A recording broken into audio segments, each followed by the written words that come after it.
তৃতীয় শ্রেণীর প্রিয় শিক্ষার্থী সালদার স্যার ইউটিউব চ্যানেল থেকে তোমাদের সবাইকে স্বাগতম। আজকে তোমাদের একটি নতুন ভিডিও নিয়ে এসেছি দ্বিতীয় ইউনিট টেস্টের জন্য। গণিত মডেল প্রশ্ন সিলেবাস সহ 2025 সেট নম্বর 1 তৃতীয় শ্রেণী ক্লাস 3 দ্বিতীয় পর্যায়ক্রমিক মূল্যায়ন 2025 সেট নম্বর 1 30 মার্কের পূর্ণাঙ্গ একটি মডেল প্রশ্ন এবং তার উত্তর আমি দেখাবো এই ভিডিওর মাধ্যমে। তোমরা ইতিমধ্যে জেনেছো যে 2024-এ তোমাদের 20 মার্কের মডেল প্রশ্ন হয়েছে, কিন্তু প্রশ্ন হয়েছে স্কুলের, কিন্তু এবারের কিন্তু পরীক্ষায় তোমাদের 30 মার্কের প্রশ্ন হবে। হলিস্টিক রিপোর্ট কার্ড তো তোমরা ইতিমধ্যে জেনেছো, সেই হলিস্টিক রিপোর্ট কার্ড অনুযায়ী তোমাদের 30 মার্কের যে প্রশ্নটি হবে, আমি সেই 30 মার্কের একটি প্রশ্ন তোমাদের আজকের এই ভিডিওতে দেখাবো এবং বিশ্লেষণ সহ সম্পূর্ণ সমাধান দেখাবো। এবং এছাড়াও আমি তোমাদের যে সিলেবাসে আছে, সিলেবাসের প্রথম যে চ্যাপ্টারটা সেটার গণিত বইয়ের যে টেক্সট বই সেই সমাধানটাও পাশাপাশি লাস্টে আমি দেখিয়ে দেবো। কাজে তোমরা যারা এখনও আমার এই চ্যানেলটিকে সাবস্ক্রাইব করোনি তারা এখন এই চ্যানেলটিকে সাবস্ক্রাইব করে বেল আইকনটি প্রেস করে দাও।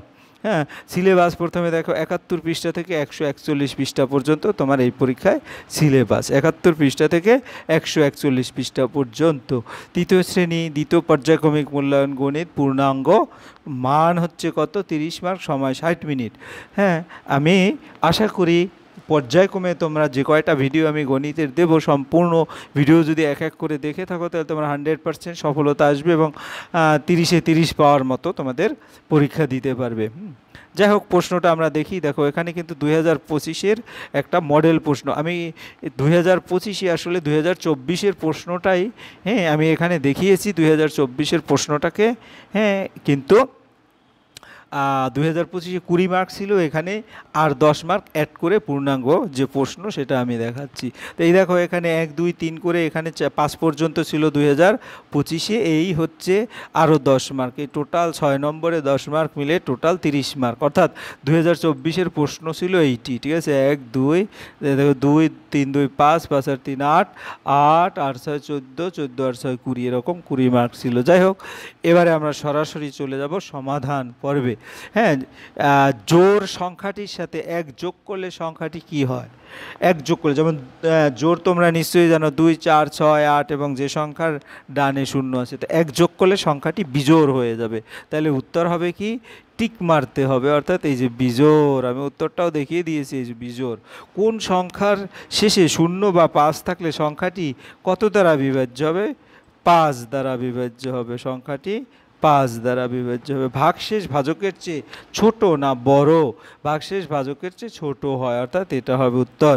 এরপরে 4কে যদি 0 দিয়ে গুণ করি তাহলে গুণফল হবে 0। এরকম তোমরা যে কোনো সংখ্যাকে যদি 0 দিয়ে গুণ করা হয় গুণফল হবে 0। আমি উত্তরগুলো পাশে আলাদা করে দেখিয়ে দিয়েছি।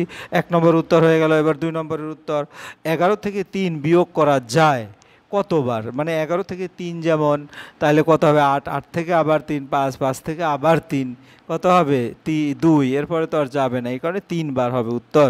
5 জোড়া, 5 জোড়া মানে কি? জোড় মানে 2, 2টিতে 1 জোড়া হয়, তাই 5 গুণ 2, অর্থাৎ কতটি হবে? 10টি হবে, ঠিক আছে? 5 গুণ 2 সমান 10টি। তাই এমন একটা সংখ্যা বলো যে সংখ্যাকে 9 দিয়ে ভাগ করলে 4 হয়, অর্থাৎ তুমি যখন করবে এভাবে তখন গুণ করে দেবে। 4 9 36, 36কে 9 দিয়ে গুণ করলে 4 হয়। এরপরে 3 নম্বরের প্রশ্ন। 2 দ্বারা বিভাজ্য সংখ্যার, আমি এই প্রশ্নটা দেখে নিই। 2 দ্বারা বিভাজ্য সংখ্যাগুলোকে এভাবে তুমি গোল করবে এবং 3 দ্বারা বিভাজ্য সংখ্যাগুলোকে বক্স চিহ্ন দেবে। তাই 3 দ্বারা বিভাজ্য সংখ্যাকে তোমার ভাগ অথবা 3-এর নামটা যদি ভালো করে জানো তাহলে হবে। আর 2 দ্বারা বিভাজ্য করতে গেলে তোমাদের একটা ক্লু বলে দেই। 2 দ্বারা বিভাজ্য সংখ্যার শেষে কি কি থাকবে? 0, 2, 4, 6, 8। এটা যদি মনে রাখো তাহলে তোমাদের আর কিচ্ছু করতে হবে না। দেখো 8 আছে লাস্টে, কাজে এটা 2 দ্বারা বিভাজ্য হবে, আমি গোল করে দিচ্ছি। 6 আছে লাস্টে 46, এটা 2 দ্বারা বিভাজ্য হবে, আমি গোল করে দিচ্ছি। 62 হবে 2 দ্বারা বিভাজ্য, কারণ লাস্টে 2 আছে। তা আমার বলছে 2 দ্বারা এবং 3 দ্বারা।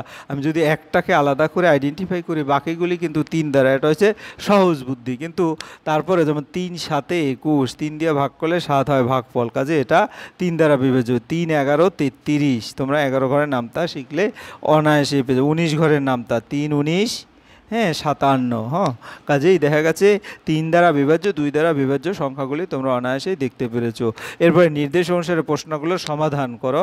যেমন 112কে 6 দিয়ে গুণ করলে গুণফলটা কি আসবে, স্থানীয় মান বসিয়ে, যেমন শতক, দশক, একক। তাহলে 112 আমি এভাবে লিখলাম, 6 দ্বারা গুণ করলাম, 6 দুগুণ 12, 2 হাতে থাকলো 1, 6 একে 6 আর 1 7, তারপরে 6 একে 6 অর্থাৎ 672, আমরা এখানে 672 লিখে দেবো। ওকে, এরপরে আমরা খ নম্বরে 615কে 5 দিয়ে স্থানীয় মানে শতক, দশক, একক 5 দ্বারা ভাগ করলাম। তাহলে 5 দিয়ে ভাগ করলে 5 10 50, অথবা 5 একে 5, 1 নিয়ে আসলাম, গেল না, পড়লো একটা শূন্য, নিয়ে আসলাম 5, 3 5 15 অর্থাৎ 103। হ্যাঁ, ভাগফল হয়ে গেল 103, এখানে আমরা দেখিয়ে দিলাম। যাই হোক, এরপরে 5 নম্বরের প্রশ্নে যাব। 5 নম্বরের প্রশ্ন কি বলেছে, এই যে একটা ভাগ দেখানো আছে, এর ভাজ্য কত, ভাজক কত, ভাগফল কত, ভাগশেষ কত। আমরা জানি যেটাকে ভাগ করা হয়, হ্যাঁ সেটা হয় ভাজ্য। তাহলে ভাজ্য 50, যেটা দ্বারা ভাগ করা হয় সেটা হচ্ছে ভাজক, এখানে 6 হচ্ছে ভাজক। তারপর ভাগফল যেটা পাওয়া যায় সেটা হচ্ছে ভাগফল, তাহলে 8, এবং ভাগশেষ যেটা নিচে অবশিষ্ট ওইটাতে ভাগশেষ অর্থাৎ 2। আশা করি বুঝতে পেরেছো।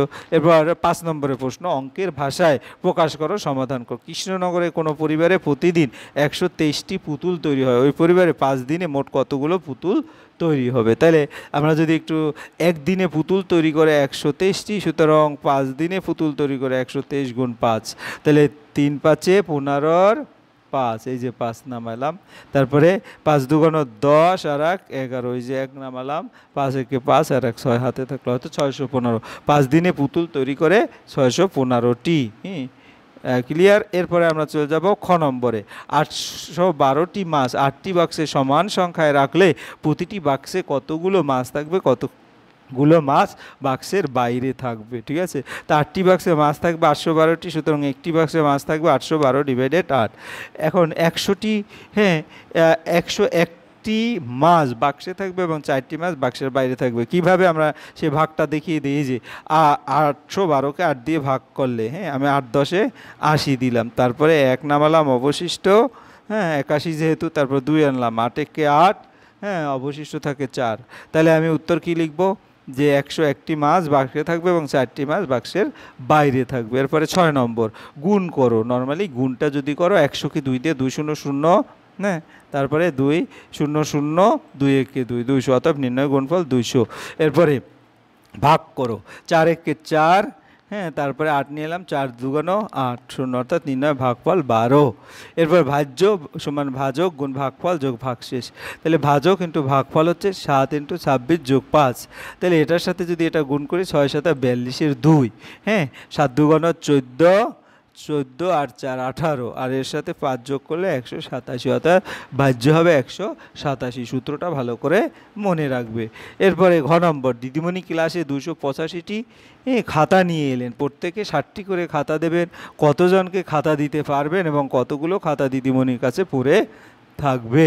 তাহলে দেখা গেছে আমরা 285কে 7 দিয়ে ভাগ করব, 4 7 28, হ্যাঁ তারপরে 5 নিয়ে আসলাম, সাথে একবারও যায় না, 0, অবশিষ্ট 5 থাকবে। তাহলে অতএব দিদিমণি 40 জনকে খাতা দিতে পারবেন এবং 5টি খাতা দিদিমণির কাছে পড়ে থাকবে। ক্লিয়ার, তোমরা বুঝতে পেরেছো। এরপরে সবশেষে নম্বর 11 থেকে 20 এর মধ্যে জোড় সংখ্যা। হ্যাঁ আমি জোড় সংখ্যা বলছি, মনে আছে কি না, 2 4 6 8 এবং 0 এগুলি থাকলে জোড়। তো 10-এর পরে 12 14 16 18 20, এগুলি যদি যোগ করি এক এক করে, 12 14 16, তাহলে এখানে 0 8 8 14 14 18 18 2 20 0, হাতে থাকলো 2, 2 আর 1 3, 3 আর 1 4, 4 আর 1 5, 5 আর 1 6, হাতে 2, অর্থাৎ 80। আশা করি বুঝতে পেরেছো। এরপরে আমরা বলেছি প্রথমে যে তোমাদের মূল বই যেটা গণিত বই আছে, সে 72 পৃষ্ঠা থেকে, হ্যাঁ তোমাদের 80 পৃষ্ঠা পর্যন্ত এখন সমাধান করে দেখাবো, গুণ করতে পারি কি না একক দশক শতক দিয়ে। তো 133কে 2 দিয়ে গুণ করলে 3 2 6, 3 2 6, হ্যাঁ তারপরে কি 2 একে 2, অর্থাৎ এভাবে তুমি গুণ করে দেবে। এরপরে শতক দশক একক, 2 দুগুণ 4, একবারে নর্মাল 2 0 0 2 0 2 দুগুণ 4। তোমরা কিন্তু খাতা কলম নিয়ে যদি তোমাদের কোথাও কোনো সমস্যা হয় তাহলে দেখবে, ঠিক আছে। আমি একসাথে প্রশ্নর সাথে এই উত্তরগুলিও দিয়ে দিলাম, যাতে ফার্স্ট ইউনিটের সেকেন্ড ইউনিটের প্রথম চ্যাপ্টারটা তোমরা এখানে প্র্যাকটিস। 3 একে 3, 3 দুগুণ 6, 3 একে 3, অর্থাৎ 363। সে একইভাবে 3 দুগুণ 6, 3 দুগুণ 6, 3 একে 3, এভাবে এটা গুণ করে দিলে। তারপরে এই যে আর একটা গুণ আছে, এটাও সে একইভাবে গুণ করে দাও। 4 6 24 4, হ্যাঁ 4 8 32 আর 2 34, 4 একে 4, 5 6 7। এরপরে সে একইভাবে এটা গুণ করে দাও, ঠিক আছে। 525, এটাও গুণ করে দাও, দেখা যাচ্ছে 912। আবার এটা গুণ করে দিলে দেখা গেছে তোমার কত আসবে, 785। এরপর 200-এর ছোট একটি 3 অঙ্কের সংখ্যা লেখো, ওই সংখ্যাটি 6-এর ছোট সংখ্যা দিয়ে গুণ করো। তাহলে 200-এর ছোট 3 অঙ্কের সংখ্যা ধরে নিলাম 150, 6-এর ছোট সংখ্যা ধরে নিলাম 4, তাহলে 150-কে 4 দিয়ে গুণ করবো একক দশক শতক হিসাবে। 4 0 0, 4 5 20 0, 4 একে 4 আর 2 6, কারণ হাতে অবশিষ্ট 2 থাকে। সমান ভাগে ভাগ করে। আমি মালদা জেলার ইংলিশ বাজার থাকি। বাবা, মা, দিদা এবং দাদুকে নিয়ে আমাদের আনন্দের পরিবার। আজ সকালে বাবা বাজার থেকে এক ঝুড়ি আম এনেছেন। আমি গুনে দেখলাম ঝুড়িতে 25টি আম আছে। দিদি সবাইকে সমানভাবে ভাগ করে দিতে বলেন। প্রত্যেকে 25 ভাগ 5, অর্থাৎ 5টি করে দিলাম এবং নিজেও নিলাম। বিকেলে আমি দাদুর সঙ্গে গেলাম মেলা দেখতে। সেখানে নগরদোলায় চললাম, দেখলাম নগরদোলায় খাঁচাগুলো 35 জন বসে, প্রত্যেক খাঁচায় 5 জন বসেছে। তাহলে নগরদোলায় টোটাল 60টি খাঁচা আছে। মেলায় অনেক মজা করলাম। শেষে বাড়ি ফেরার সময় দাদু 1 ঠোঙা জিলাপি কিনলেন। বাড়ি ফিরে দেখলাম 20টি জিলাপি আছে। আমি প্রত্যেককে কয়টি, 20 ভাগ 5, অর্থাৎ 4টি জিলাপি দিয়ে দিলাম। এরপরে এখান থেকে বলতে হবে, তোমার কি বলতে হবে, 15 জন মেয়ে পড়তে পারবে। তাহলে এখানে কতজন, অর্থাৎ টোটাল 30টা আছে, 2 দিয়ে ভাগ করে 15 জন। এবার এখানে বোতাম কি করব আমরা, কয়টা জামায় লাগাতে পারবে, 18টি বোতাম, হ্যাঁ 6টি জামায় লাগাতে পারবে, অর্থাৎ প্রতিটি জামায় 3টি করে বোতাম। একটি জামায় তাহলে 6টি জামা আছে, একটি জামায় 18 ভাগ 6, অর্থাৎ 3টি বোতাম লাগানো যাবে। এরপরে তোমার পরের প্রশ্ন, কলা দেখতে পাচ্ছ, বাগান থেকে 35টি কলা তুলে এনেছে। পাঁচিলে হনুমান 4টি সমান ভাগে ভাগ করে দিল। প্রত্যেক হনুমান পাবে 35 ভাগ 4, অর্থাৎ 8.75টি কলা, অর্থাৎ এখানে দশমিক আকারে আসছে। এরপরে চাকা দেখতে পাচ্ছ, একটি গাড়িতে 4টি চাকা লাগে, 44টি চাকা 44 ভাগ 4, অর্থাৎ 11টি গাড়িতে লাগানো যাবে। এবার মাছ ভাগ করি। একটি গ্রামের প্রত্যেক পরিবার 2 কেজি চাল দেওয়া হয়। মোট 300 কেজি চাল পাঠানো হলে তাহলে এখানে 300 ভাগ 2, অর্থাৎ 150টি পরিবার চলবে। হাতে কলমে কাজে কাঠ দিয়ে রবীন্দ্র প্রাথমিক বিদ্যালয়ে প্রত্যেক ছাত্রকে 3টি করে বই দেওয়া হলো। 450টি বই দেওয়া হলো। 450 ভাগ 2, অর্থাৎ 225 জন ছাত্রের মধ্যে ভাগ করে দেওয়া হলো। 120-কে 3 দিয়ে ভাগ করলে হাতে কলমে দেখা যাচ্ছে সেটা কত হবে, উত্তর হবে তোমার, দেখো কত হয়, এখানে 30 হবে, এখানে 40 হবে উপরটায়, ঠিক আছে। এরপরে আজ আমাদের দেশলাই কাঠির কিছু তৈরি করি। যেমন ত্রিভুজে কয়টি দেশলাই কাঠি আছে, 3টি কাঠি, এইখানে 3টি কাঠির সংখ্যা এবং বাহুর সংখ্যা 3। এবার কি করব, এবারে হচ্ছে তোমার কি বর্গক্ষেত্র 4টি আছে এবং এর বাহুর সংখ্যাও 4। এরপরে হচ্ছে তোমার বহুভুজ, বাহুর সংখ্যা 6টি, বাহুর সংখ্যা এটা 4টি এবং এটা বাহুর সংখ্যা হচ্ছে 5টি। নিজে তৈরি করি, বাহুর সংখ্যা এটা নিজে তৈরি করলাম, দেখলাম 6টি। এই হচ্ছে তোমাদের টোটাল যে পূর্ণাঙ্গ একটা প্রশ্ন প্লাস তার সমাধান এবং প্রথম অধ্যায়ের গাণিতিক যত রকমের সমাধান আছে সেটা। পরিশেষে বলবো, তোমরা যারা এখন আমার চ্যানেলটিকে সাবস্ক্রাইব করো না, প্লিজ চ্যানেলটিকে সাবস্ক্রাইব করে বেল আইকনটি প্রেস করে দাও। ভিডিওটি দেখার জন্য অসংখ্য ধন্যবাদ। ভিডিওটি ভালো লাগলে লাইক কমেন্ট শেয়ার করতে ভুলো না। আজ এই পর্যন্তই।